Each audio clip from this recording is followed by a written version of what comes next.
We talked about some midwives who refused to obey the king. And now we're going to talk about a mom who also refused to obey the king. This king was getting no respect from the women.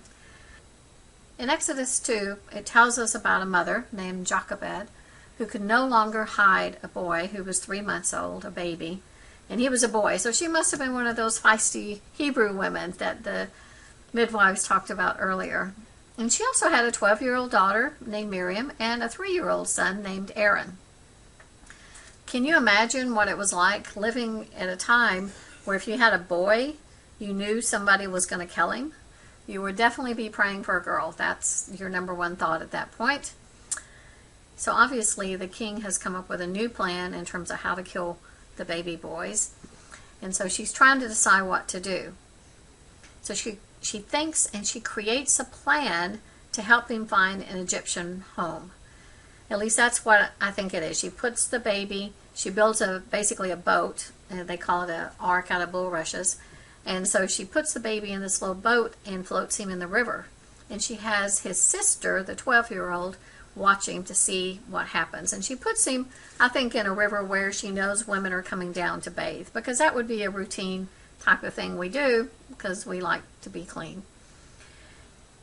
So the sister is watching, and the idea is that when somebody sees the baby, that they might want to adopt it, and then the sister would come up and offer Jochebed services as a nurse, since she would be able to take care and feed the baby until it got to be a point where it was weaned.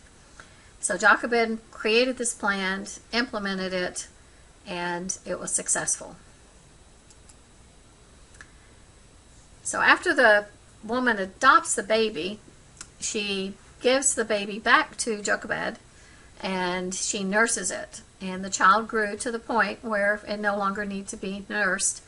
The mom brought the baby to the princess, Pharaoh's daughter, and he became her son at that point. So she gave him away. Jochebed is another one of these individuals in the Bible that is amazing. Here's someone who basically was brave. She defied the king. She wasn't paralyzed by fear of what was going to happen.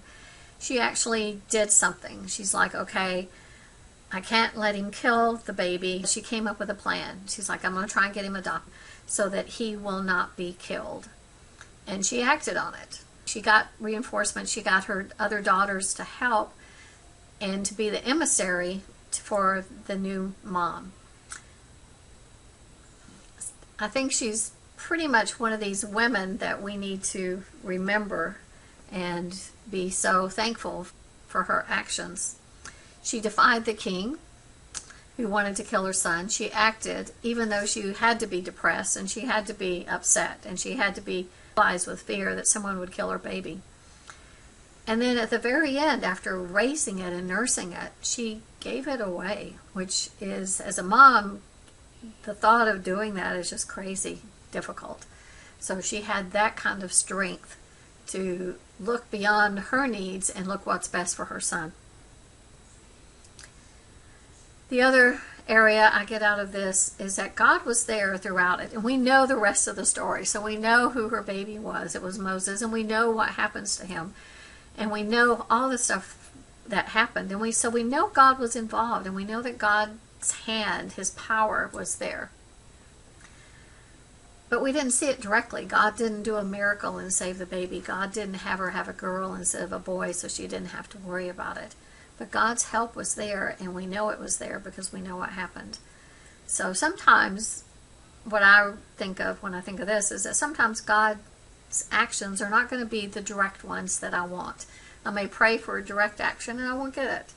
But he's there. And in the long term, as you get older, you do see how things tend to work out for those who love the Lord and try to do right. And I think that this is an example of the same type of practice. Jochebed was a woman who was brave. She wasn't paralyzed by fear. She didn't wallow in despair. She did something. And she gave up her son for a better life. And God's power was with her throughout the entire situation.